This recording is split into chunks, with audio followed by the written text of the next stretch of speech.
En manchette ce soir, les banques alimentaires tirent la sonnette d'alarme. Les organismes crient à l'aide pour plus de financement alors que la demande augmente. Diminution des délais des services médicaux dans la région. Et la FIC-CISAT confirme 2 journées de grève.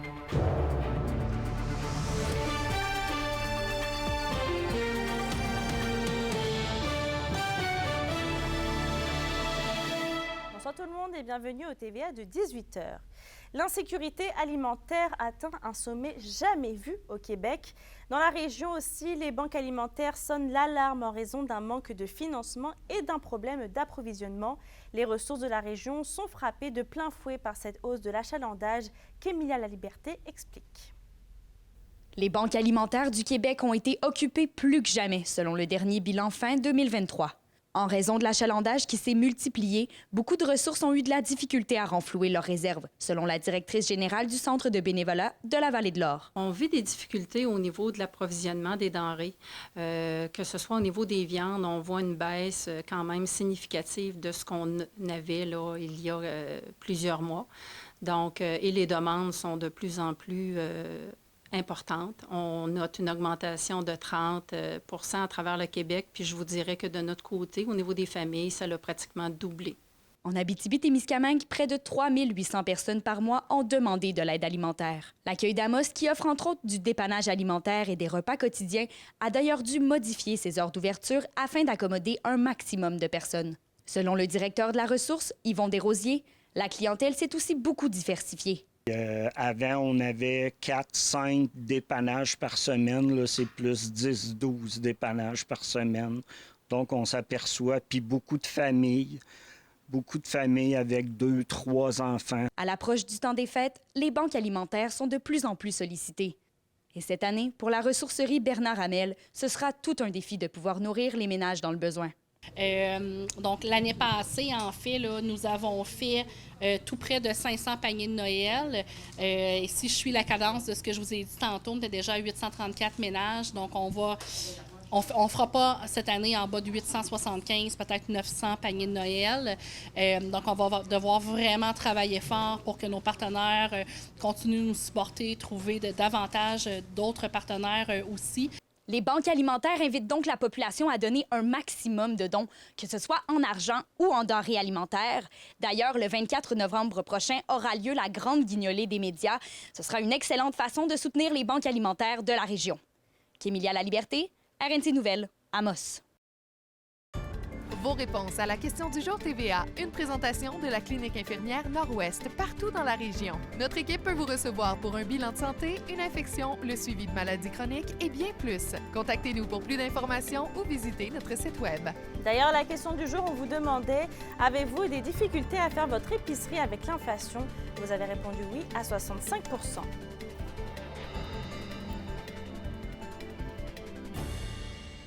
Dans une proportion de 95 %, les 80 000 infirmières, infirmières auxiliaires, inhalothérapeutes et perfusionnistes cliniques du Québec sont en faveur de la grève.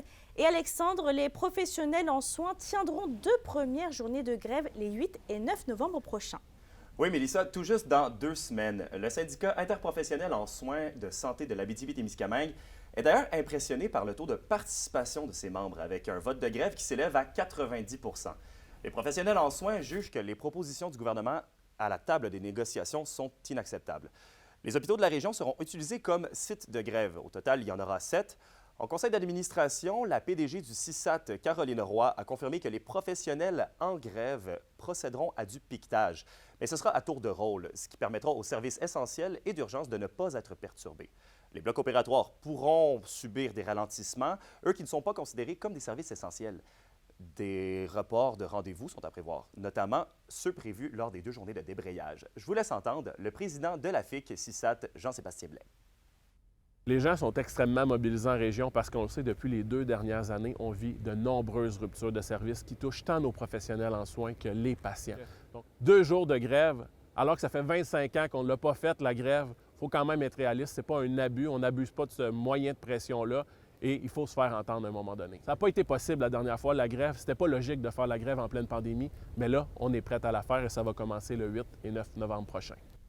Et Alexandre, vous avez pu faire le point aussi sur le projet de réforme du système de la santé avec la FICSISAT, mais aussi ses impacts dans la région. Oui, Mélissa, cette réforme issue du projet de la loi 15, la FICSISAT me confirme qu'elle est toujours inquiète des répercussions qu'aurait la réforme du système de la santé du ministre Christian Dubé. Le syndicat rappelle que la réforme est porteuse d'une centralisation du réseau de la santé, notamment en supprimant les CIS et les CIUS du Québec au profit de l'unique agence Santé Québec, ce qui entraînerait, selon eux, une perte pour la voix des gens de la région. Le président de la FICSISAT, Jean-Sébastien Blais, mentionne qu'en ce moment, il manque 350 professionnels en soins dans la région et d'après lui, il va en manquer 550 d'ici 3 ans. Ça prend des disparités régionales, ça prend un statut particulier, ça prend quelque chose pour que notre région soit reconnue. On l'entend, les ministres le dire, que l'Abitibi-Témiscamingue a des réalités particulières. D'ici octobre 2026, il n'y aura plus de main-d'œuvre indépendante. Ça représente 150 infirmières qui travaillent en ce moment dans l'établissement du CIS. Et puis, sur ces 150 infirmières-là, on sait qu'il y en a juste 5 qui ont une adresse en Abitibi-Témiscamingue. Donc, même si on met fin aux agences de placement, ça ne veut pas dire que ces professionnels en soins-là vont tous continuer à travailler ici en région. Et c'est là l'urgence d'agir.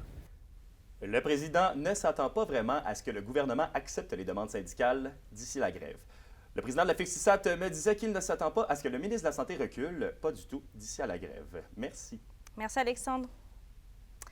D'ailleurs, la FICSISAT n'est pas la seule à élever la voix. Le FRAPRU réclame pour des investissements immédiats et ambitieux dans la construction de nouveaux logements sociaux. C'est pourquoi le regroupement et l'association des locataires de la région ont tenu une deuxième manifestation à Val-d'Or cet après-midi devant les bureaux du député Pierre Dufour. Les deux associations étaient à Rouyn-Noranda hier pour exprimer leur frustration. À Val-d'Or, ce sont plus de 1200 ménages qui déboursent trop d'argent selon les chiffres du FRAPRU. C'est également un ménage locataire sur 5 à Val-d'Or qui doit consacrer 30% ou plus de son revenu au logement. En santé, le conseil d'administration du CISAT a réussi à améliorer les délais de plusieurs de ses services. C'est surtout le cas au niveau des chirurgies et des soins à domicile. Kimberly Hall a plus de détails. Les délais sont de moins en moins longs pour obtenir une chirurgie en Abitibi-Témiscamingue. Dans le réseau, une seule personne a attendu plus d'1 an, selon le CISAT. En ce qui concerne le département d'oncologie, les cibles des rendez-vous pour traiter différents types de cancers ont été atteints à environ 90 % depuis le début de l'année. Les patients en attente d'un premier service des soins à domicile a diminué de 50 % depuis le mars dernier.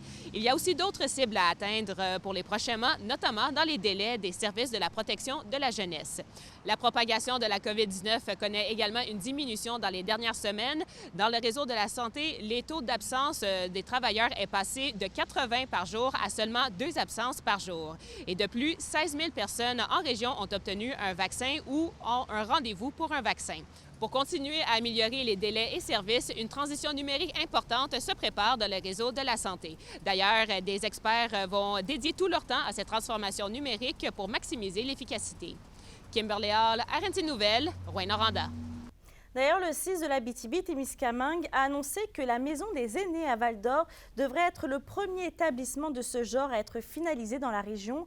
Aucune date, par contre, n'est encore fixée, mais selon la direction des services techniques et logistiques de l'organisation, il s'agirait d'une question de quelques semaines. Le CIS confirme aussi que lors de son ouverture, l'établissement sera opérationnel à 50% de sa capacité en raison du manque de main-d'œuvre. À Rouyn-Noranda, le délai est étiré de quelques mois. En environnement maintenant, le Conseil régional de l'environnement de l'Abitibi-Témiscamingue tenait aujourd'hui une journée de consultation en lien avec le plan Nature 2030 du gouvernement annoncé à la COP 15. Johan Carrière était sur place. Une quarantaine d'acteurs du milieu de l'environnement en Abitibi-Témiscamingue se sont réunis jeudi au refuge Pajot à Amos pour parler des priorités de la région pour les prochaines années. Ce rendez-vous de la biodiversité a été organisé par le Conseil régional de l'environnement de l'Abitibi-Témiscamingue en marge du plan Nature 2030 du gouvernement du Québec. C'est une consultation des parties prenantes de la région, autant société civile, organisations, éducation, etc., pour développer ou choisir des actions à mettre en place pour aller vers une stratégie de plan Nature 2030. On a réuni ces gens-là sur invitation pour justement discuter en atelier et déterminer les actions qui sont à faire en région. Même si les priorités ne sont pas encore totalement établies, les échéanciers et les mesures à mettre en place afin d'atteindre différents objectifs vont guider les décisions des différents comités environnementaux. Pour la présidente du CREAT, Jacinthe Châteauvert, il est aussi important de souligner les actions déjà en place dans la région. Nous, au Conseil régional de l'environnement, on coordonne un comité sur les espèces exotiques envahissantes qui est un enjeu vraiment important. Puis, tu as des organismes comme la Société des loisirs ornithologiques qui identifient les oiseaux, etc. La journée de jeudi n'est qu'un premier pas vers des engagements concrets des différents milieux. D'autres rencontres sont à prévoir, notamment avec les villes de la région, pour parler des plans d'action. On va solliciter l'ensemble des municipalités, des MRC, des entreprises forestières, minières, etc., le milieu financier également, parce qu'il y a un rôle à jouer. Si on investit financièrement dans je sais pas moi, dans un projet d'entreprise, etc., bien, on espère que le développement durable ou le respect des écosystèmes va être mis de l'avant pour justement continuer à bien survivre. Comme dit Jean Lemire dans la vidéo, la biodiversité, c'est la vie, c'est notre vie. Yoann Carrière, RNC Nouvelles, Amos. Au Témiscamingue, les résidents à Ville-Marie doivent continuer de faire bouillir l'eau du robinet avant de la consommer. Des tests du ministère de l'Environnement effectués en août et aussi dans les derniers jours révèlent la présence de bactéries E. coli. Yvon Moreau. Bien qu'il y ait eu le nettoyage du réseau et des bassins là, à peu près 4-5 semaines, on a poursuivi nos tests. Et là, il y a du matériel qui a été commandé parce qu'on ne prend pas de chance. Là, c'est que là, on y va avec quelque chose d'un peu plus fort. C'est sûr, on y va avec du chlore, ce qui est permis d'ailleurs, là, mais c'est rare qu'on se rende à cette étape-là. Mon directeur des travaux publics, ça fait 4 ans qu'il est avec nous, puis il dit, moi, ça ne m'est jamais arrivé. Ça demande quand même plusieurs jours. Alors, on va poursuivre l'état d'ébullition. Et puis après ça, ben, on se croise les doigts et tout ce qui se croise pour souhaiter que ce soit correct. Là. Si jamais il survenait un problème, là, si vous ne respectez pas la loi, ben, la municipalité est dans le trouble. Elle est dans le trouble et de façon majeure, puis on ne veut pas ça. À Ville-Marie, vous me l'avez dit, votre puits est rempli d'eau pure, donc il n'y a pas de raison de s'en faire outre mesure. Bien, vous savez, énormément de municipalités en région, en Abitibi-Témiscamingue, sont sur des puits naturels. Et puis, donc, en faisant le choix de ne pas avoir de système de chloration ou de filtration, parce que dans les plus grosses villes, souvent, où est-ce qu'on s'approvisionne, soit dans des lacs ou dans des cours d'eau, on a cette obligation-là d'avoir un système de filtration et on doit chlorer l'eau. Nous, on ne le fait pas. Il faut quand même savoir que, bon, c'est sûr que si ça perdurait, là, on va peut-être faire une étude un jour à savoir quels seraient les coûts réels, mais on parle plus d'un 5 à 6 millions de dollars là, pour avoir un système pour chlorer l'eau. Et pour le peu de fois que ça nous arrive, que c'est arrivé dans les dernières années, on considère qu'on n'est pas rendu là. Mais bien que c'est le cas, ça fait 2 mois, là, ça fait 7-8 semaines. Donc, on va tout faire. C'est ce qu'on fait actuellement et c'est ce qui se fait depuis plusieurs semaines. Mais ce sont des étapes qui demandent du temps. On reste à Ville-Marie puisque le projet d'incinération des déchets va devoir attendre un peu.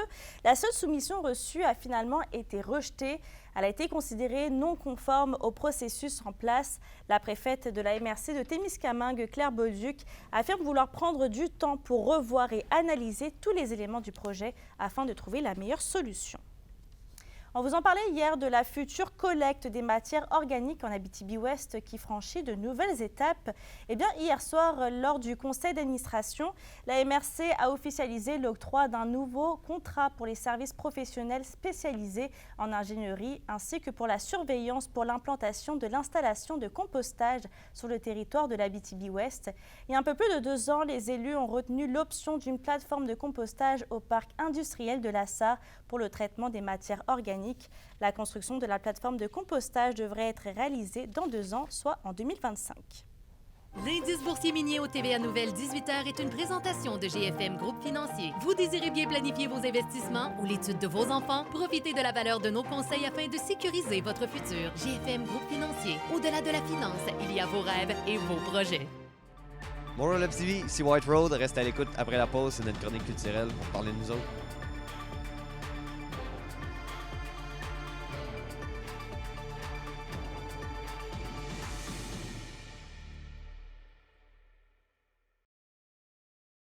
Les SADC de l'Abitibi-Témiscamingue et du nord du Québec vous présentent la bonne nouvelle économique TVA.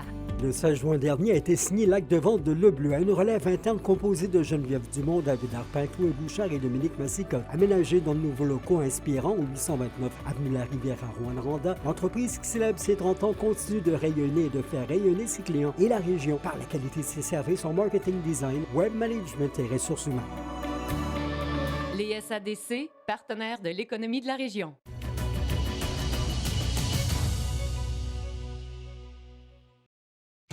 La chronique culturelle vous est présentée par Bruno et Jasmin Leclerc, denturologistes. Des cliniques à la fine pointe de la technologie pour vous servir à La Sarre et à Amos. Stéphanie, c'est ce soir et demain que l'espace court prend sa place au Petit Théâtre du Vieux-Noranda. Oui, et je peux vous dire que l'espace court nous plonge dans la 41e édition du Festival du cinéma international en Abitibi-Témiscamingue. Écoutez, ça date pas d'hier quand même. Là, depuis maintenant 21 ans, on offre plusieurs courts-métrages, également la chance de rencontrer des passionnés du 7e art. Ce soir, vous pouvez rencontrer justement les réalisatrices Justine Gauthier, Zoé Pelchat. On a également les productrices Léonie Urtubise ainsi que Amélie Tremblay qui seront de la partie. L'organisation est très fébrile de vous y recevoir en très grand nombre. Les gens viennent voir des courts-métrages plus déjantés que ce qu'on passerait ailleurs. Il y a une espèce d'ambiance ici qu'on ne retrouve pas ailleurs. C'est une espèce de mélange de cabaret, de cinéma. Moi, je viens, j'adore ça.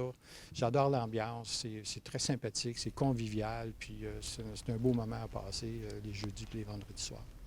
Et Stéphanie, le groupe White Road, originaire de La Sarre, lance leur premier album. Oui, et l'album Discovery est maintenant disponible sur toutes les plateformes au grand plaisir des passionnés de rock, dont moi la première, on ne vous le cachera pas à TVA. Eh bien, le groupe est formé des trois frères Lapierre. Ils puisent leur inspiration dans les groupes des années 60-70, qu'on pense un petit peu à Led Zeppelin, à Rush ou à Greta Van Fleet, qui est un petit peu plus récent. On a plusieurs dates de tournée qui s'amènent en Abitibi-Témiscamingue, dont une au Diable-Rond, une autre à la microbrasserie Le Prospecteur de Val-d'Or. Je vous invite à aller sur leur page Facebook pour avoir plus d'informations. Ils sont très fiers de présenter leur nouveau matériel, une passion transmise de père en fils. Notre père est musicien, seulement. Puis il nous a acheté chacun des instruments quand on était vraiment jeunes pour essayer de nous garder un peu ensemble. Fait que là, on a commencé à jouer là-dessus. Il nous a montré les bases toutes, puis on a fini par se faire un groupe. Du côté de l'album, ça faisait longtemps qu'on voulait sortir ça, ou juste comment ça s'est passé, le processus de l'enregistrement? Ouais, ça a été long, là, parce que c'est toutes nous autres qui est fait d'un bout à l'autre. On était mindés à avoir notre idée, puis on voulait que ça soit comme ça. Puis... Ça a été carrément d'aménager la maison en studio, puis enregistrer ça. Là. Acheter des micros, faire des tests. C'est jamais revenu de maison, c'est encore un studio. Et pour terminer, on se donne rendez-vous ce soir à La Sarre, 19h30, pour le lancement de la saison de la salle ligue d'improvisation de La Sarre. On a quand même deux équipes qui vont s'affronter, dont la Boucherie du Brac contre Métal Marquis. Je vous rappelle que ça se déroule à la Villa Montrepos. Les billets sont en vente au coût de 5 $. Vous devez quand même réserver vos places parce que c'est limité. On a très hâte de vous présenter les nouvelles équipes. On a fait des nouvelles équipes, donc tout le monde a hâte de voir là, ses partenaires de jeu puis de lancer la saison en grand. C'est le grand retour de notre arbitre, Monsieur Net. Donc, le public l'adorait, Monsieur Net, et là, il revient parmi nous. Alors, on est vraiment content de pouvoir compter sur lui cette année. Ça sera des improvisations qui seront de type petite, moyenne et longue, donc sans vraiment avoir de temps. Des improvisateurs très expérimentés aussi là, qui rejoignent la Ligue. Donc, on est vraiment contents. Je pense qu'on va offrir un très bon spectacle encore cette année. Regarder un match d'improvisation, c'est un peu comme regarder un spectacle d'humour. Donc, nous, c'est sûr que c'est rire garanti. Puis, on est même prêt à se vanter qu'on est le meilleur spectacle en ville pour seulement 5 $. Winoway construit 2 patinoires extérieures. La communauté veut ainsi éviter le décrochage scolaire et faire bouger les jeunes. Vincent Tremblay nous explique le tout dans un instant.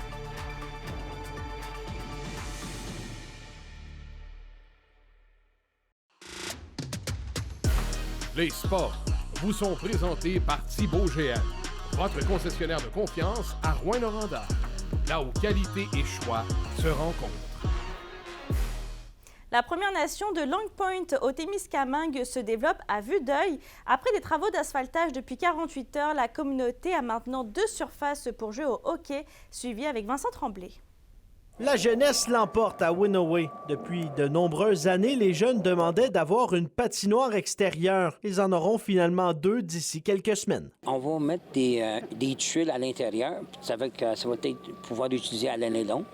Puis les 2 patinoires, c'est comme j'ai dit, c'est sûr que ça va donner, parce qu'on est semi-isolé, puis ça va donner l'opportunité à nos étudiants de faire de l'activité physique. Le directeur de l'éducation, Léonard Paulson, croit qu'avec la construction de 2 patinoires, une pour les élèves du primaire et l'autre pour les adultes, la communauté va avoir des munitions pour lutter contre le décrochage scolaire. Avec la drogue puis tout, l'activité physique vient jouer un rôle majeur là-dedans à pas prendre cette avenue-là. Au cours de la dernière année, la Première Nation de Long Point a investi plusieurs millions de dollars dans sa communauté. Winoway est maintenant doté de rues asphaltées, de trottoirs et elle aura bientôt 2 nouvelles patinoires. Les jeunes, beaucoup de jeunes ici dans la communauté, ils aiment faire du hockey. Oui, c'est bon, c'est positif pour la communauté pour avoir quelque chose pour la récréation. Jerry Paulson a été chef de Winoway entre 2012 et 2013. Il s'occupe maintenant de la jeunesse. Il est d'avis qu'avec ces patinoires, c'est l'ensemble de la communauté qui sera gagnante. Avec la population des jeunes moins de 25 ans, 60% de la population sont moins de 25 ans dans la communauté. Ça veut dire qu'il y a beaucoup de jeunes, mais il y a beaucoup d'autres personnes un peu plus âgées qui sont actives sur le sport aussi.